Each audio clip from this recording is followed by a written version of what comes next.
She signed my performance review in the morning. By afternoon, I had her name on my son's birth certificate. Same woman, same signature. 6 years sitting across from me in that office and not one word. Not one. I had reported to Diane Calloway since 2018. I had taken her feedback, followed her direction, built my entire career under her watch. And the whole time, every single day, she knew something about my life that I didn't. Something that would have changed everything. My son's name is Jordan. He was 7 years old when I found out, and Diane Calloway was the woman who gave birth to him. I need you to understand what 6 years looks like when you're living inside a lie you don't know exists. It looks like normal. It looks like Tuesday morning meetings and quarterly targets and a boss who is professional and fair and completely unreadable. It looks like birthday parties for a boy you are raising alone, school drop-offs, parent-teacher conferences, 1,000 ordinary moments that you believe belong entirely to you, and then one document, one piece of paper pulled from a county file, rearranges every single one of them. Jordan was not abandoned by a stranger.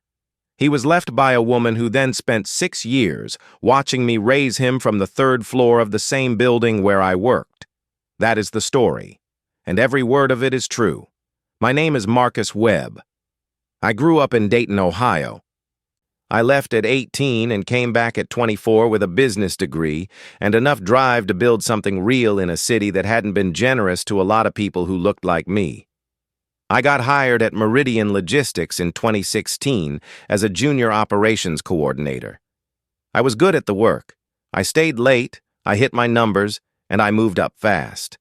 By 2018, I had been promoted twice and assigned to the direct supervision of the regional operations director, a woman named Diane Calloway who had been at Meridian for 12 years and who ran her division the way a surgeon runs an operating room. Precise, controlled, no wasted motion.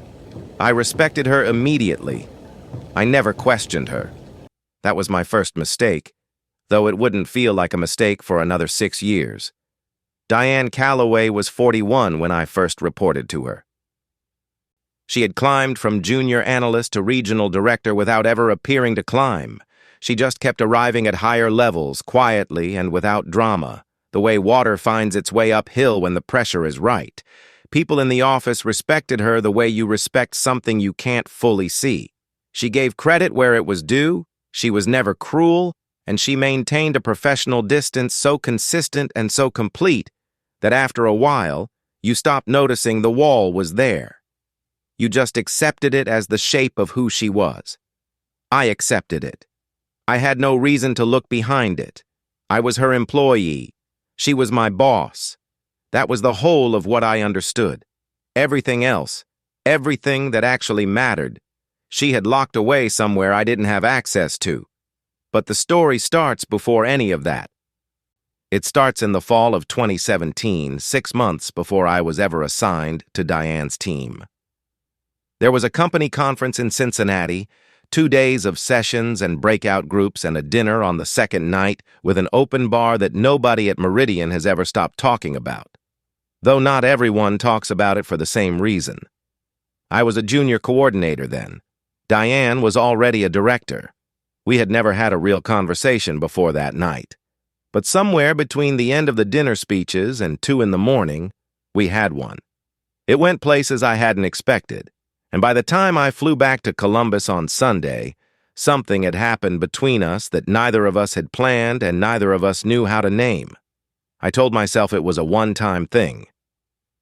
I went back to work on Monday. I didn't hear from her. I didn't reach out. 6 months later, I was assigned to her team, and she acted like Cincinnati had never happened. That was Diane's gift. Silence. Not the awkward kind, not the kind that announces itself and makes a room uncomfortable. The surgical kind. The kind you don't notice until years later when you're looking back trying to understand how something so enormous managed to stay invisible for so long. She never acknowledged Cincinnati. Not once. Not a glance, Not a reference, not a moment of awkwardness in 6 years of weekly team meetings and annual reviews and company events where we stood in the same room and talked about logistics operations while she held the most consequential secret of my life in her chest like it weighed nothing.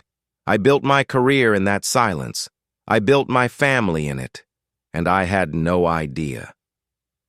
In the spring of 2021, my older sister called me from Dayton. Our cousin had died. No husband, no parents still living, no one to take her 3-year-old son. The state had already been called. My sister couldn't take him. She asked if I could. I want to be honest. My first instinct was not warmth. I was 31, single, no experience with children, a career that demanded long hours. The logistics of it felt impossible. But I drove to Dayton the next weekend, and I met Jordan. He was small and quiet with eyes that already understood more about loss than a 3-year-old should. He looked at me for a long time without speaking. Then he held up a toy truck and asked if I wanted to see how fast it could go. Something shifted in me permanently in that moment. I said yes. I became his guardian that summer and adopted him fully by the end of the year. Jordan changed everything about my life in the way that only children can, not all at once, but in 1,000 small, permanent ways. I learned how to pack a school lunch. I learned which cartoons were age-appropriate and which ones were designed to make children ask questions adults weren't ready to answer. I learned what it means to be someone's person, the specific, irreplaceable person a child looks for the moment something goes wrong. By the time Jordan started kindergarten, I had reorganized my entire world around him. My hours shifted. My priorities shifted. And somewhere in there, without my noticing, Diane Calloway started asking me questions she had never asked before. Not personal questions, careful ones. Whether my house was in a good school district. How my commute had changed. Once, I remember this exactly, she asked me whether I had ever thought about what kind of parent I might be. I told her I supposed I'd find out. She looked at me a half-second longer than the conversation required. Then she moved on. It was a Wednesday in November of 2023. Jordan's school held a career day. I had signed up weeks earlier, cleared my afternoon with Diane, and showed up at Riverside Elementary at 9 in the morning to talk to a room of 7-year-olds about logistics. I was mid-sentence, explaining to a group of children what a supply chain was, when the classroom door opened. The teacher waved the late arrival toward the back of the room. I looked up. Diane Calloway was standing in the doorway of my son's second-grade classroom wearing a name badge that said, Diane, Parent Volunteer. I lost my words completely. One of the children asked if I was okay. I finished the presentation somehow. I collected Jordan. I walked past Diane without speaking because I did not know what to say. She looked at me as I passed. Her face didn't move, but something behind her eyes did. And I drove home that afternoon, knowing that I was looking at something I didn't yet have the information to see clearly. I spent 3 days trying to talk myself out of what I already knew. Maybe she volunteered at multiple schools. Maybe she had family at Riverside. I ran every alternative explanation I could construct, and none of them held. On the 4th day, I called the school's main office, and, using the excuse of updating Jordan's emergency contacts, I asked if there was a parent named Calloway listed for any of the students. The administrative assistant told me she couldn't release that information. That was enough. That night, I sat at my kitchen table and I did the math I had never thought to do. Cincinnati was fall of 2017. Jordan was born in 2018. He was 3 when I met him in the spring of 2021. My cousin had told my sister before she died that Jordan's father was someone she had met briefly, someone who didn't know about the pregnancy. I had always assumed that meant someone untraceable. I had never thought to ask who Jordan's mother was. I opened the county intake documents. I looked at the biological mother's full legal name for the first time, Diane Marie Calloway. I want you to sit with what that felt like, because it wasn't one feeling. It was a sequence. Disbelief first, even with the document in front of me, then grief, which I didn't expect. Then something that I can only describe as a complete rearrangement of the previous 6 years. Because Jordan hadn't been left by a stranger. He had been placed by a woman who then watched me become his father from across a conference room table. She had been there for every milestone I had mentioned at work. His first day of school, his first loose tooth, the week he got sick and I had to take emergency leave. She had heard all of it. She had approved my time-off requests to take him to doctor's appointments. She had signed off on my schedule adjustments around his school calendar. And not once, not one single time, had she said a word. Before we go any further, if you are new here, welcome to Hidden Intent Stories. Drop a comment right now and tell us where you're watching from. We'd love to hear from you. And hit that subscribe button so you never miss what we put out next, because this story is not finished, not even close. I did not go to the office the next day. I dropped Jordan at school, drove to a park nearby, and sat in my car for 2 hours. I want to be clear about what I was doing in that car. I wasn't falling apart, though I had every right to. I was deciding what kind of man I was going to be about this, because the information I had was a weapon. I could take it to HR. I could involve lawyers. I could walk into that building and put everything on the table and watch Diane Calloway's career come apart under the weight of what she had hidden. Every one of those options was available to me. And at the center of every single one of them was a 7-year-old boy who had already lost more than any child should. I called my therapist instead. She asked me one question. She said, "What does Jordan need? Not what do I need? Not what does Diane owe me? What does Jordan need?" I sat with that question all the way home. I went into the office on Friday. I sent Diane a calendar invite for the end of the day, a small conference room at the far end of the floor away from everyone else. I labeled it Project Update because I didn't know what else to call it, and because some part of me was still running on the professional autopilot that 6 years under her supervision had installed in me. She accepted within 4 minutes. She was already in the room when I arrived, sitting at the far end of the table, hands folded, expression set. The same face she used for difficult performance reviews and vendor negotiations. Composed, braced. Professionally unreadable. She knew why we were there. I was certain of it before I sat down. I didn't open with anything. I pulled out the intake document, slid it across the table, and said, "I think it's time we talked about Jordan." The room went completely quiet. She spoke for almost an hour. I had decided before I walked in that I was going to listen, that whatever I thought I was owed in terms of emotional satisfaction, the most useful thing I could do was hear her out completely. So I heard her. She said she found out she was pregnant in January of 2018, 3 months after Cincinnati. She was in the middle of a hostile divorce. Her ex-husband had already signaled he would use anything personal against her in the proceedings. She was managing a team through a critical contract period and had just been put forward for her first director-level role. She said she had thought about telling me. She said she had written the email a dozen times. She said she had convinced herself that disappearing from the situation entirely was the kindest option.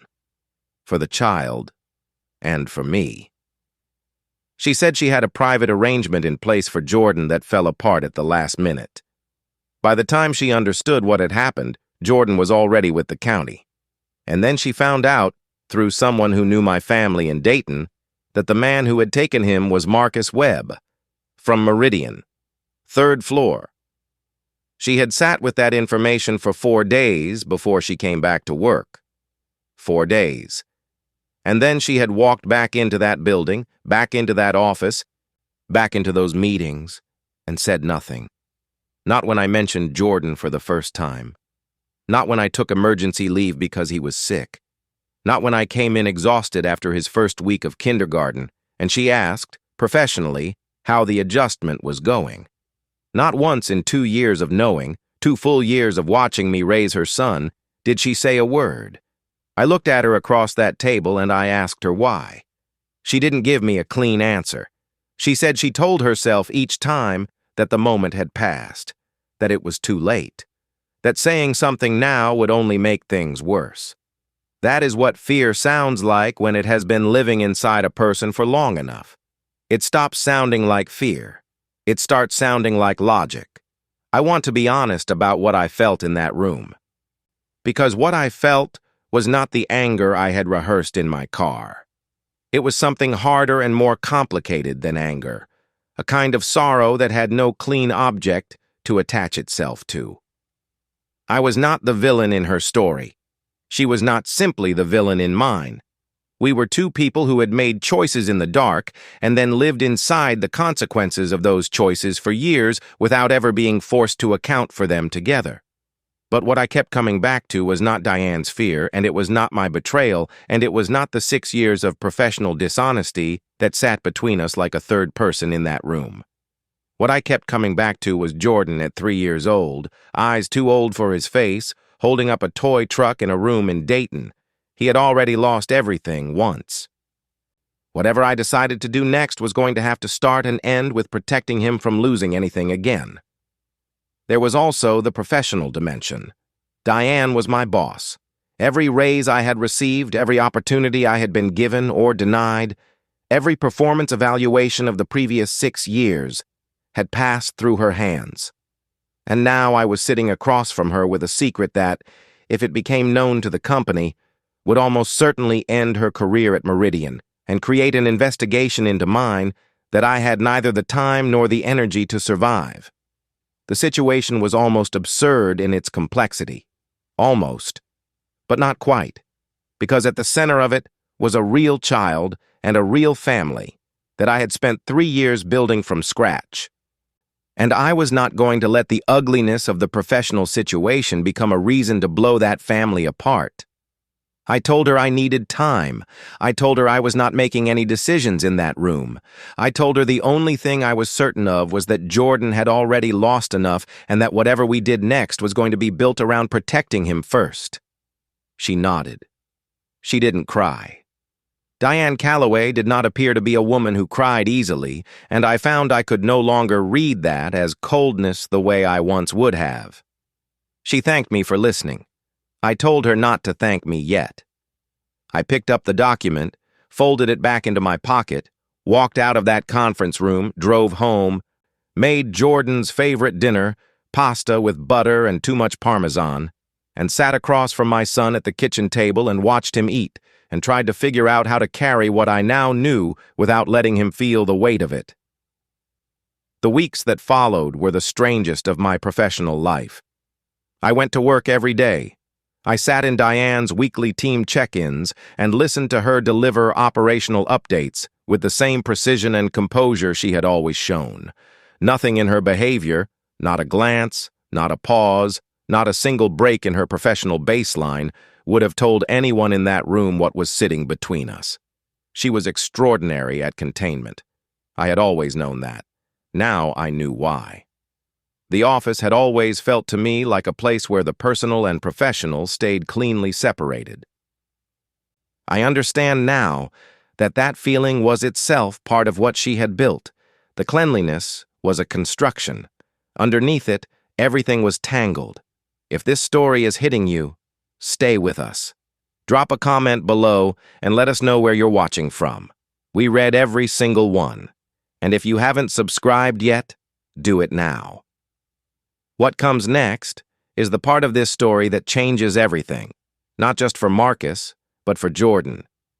In January, I consulted a family attorney, a woman named Carol Hutchins, who specialized in adoption and custody law. I told her the facts plainly. She told me that my adoption of Jordan was fully finalized and legally sound. Diane had terminated her parental rights as part of the original placement process, which meant she had no legal claim on Jordan whatsoever. Nothing obligated me to disclose Jordan's parentage to him, to Diane, or to anyone else. Nothing prevented me from doing so either. She told me all of this calmly, and then looked at me and said, "But you're not really here asking me about the law, are you? I said no. She said, "Then what are you asking?" I said I didn't know yet. And that was the truth. Jordan had started asking questions, not about his biological family specifically. He was 7, and the concept of biological versus legal parentage was something I had been navigating carefully with the guidance of his child therapist, Dr. Reginald Foster, who Jordan had been seeing since he was 5. But Jordan had started asking where he came from in the general way that children begin to do when the world starts to get larger than the immediate family around them. He asked once, while we were working on a school project about family trees, why his tree looked different from his friend Tyler's. I told him that families come in all kinds of shapes, and that ours was shaped around love. He thought about that. Then he said, "Was anyone else part of our family before?" I said yes. He said, "Do they miss us?" I held myself very still and very steady and said, "I think some of them do." I had already begun quietly interviewing at other companies, not from anger, but from the clear-eyed recognition that continuing to work under Diane's direct supervision was a situation that served neither of us and could become dangerous for both of us if the wrong person asked the wrong question at the wrong time. I found a director of operations role at a competing firm in Columbus, a significant step up, and I accepted it in March. Almost exactly 4 months after the career day at Riverside Elementary, I gave my 2 weeks' notice to Diane directly. She accepted it without comment. On my last day, she walked me to the elevator, something she had never done for anyone else, not that I had seen. She held the door open. She said, "You are the best person on this team." I said, "I know." The door closed. I exhaled for what felt like the first time in months.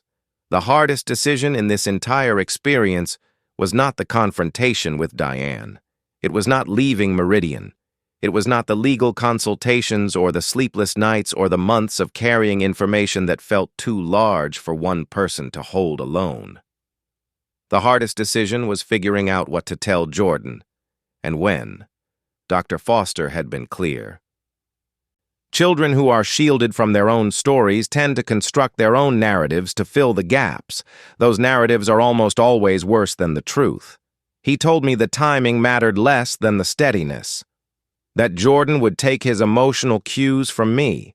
That if I could tell him his story with love and without fear, he would be better equipped to hold it than I expected. I spent 6 months preparing. I role-played the conversation with Dr. Foster until I had internalized it. And then on a Saturday morning in September, just the two of us, Jordan eating cereal, the kitchen quiet, I sat down across from my son and told him the truth. I told him that before he came to live with me, he had had another family. I told him he had had a mother who loved him, but who had been going through a very hard time and had made a choice she believed was the best thing for him. I told him the woman who had made that choice was someone I knew. I told him she thought about him. Jordan processed this the way children process hard things, not all at once, but in pieces, asking questions as they arrived. He asked if she was nice. I said yes. He asked if she had wanted to keep him.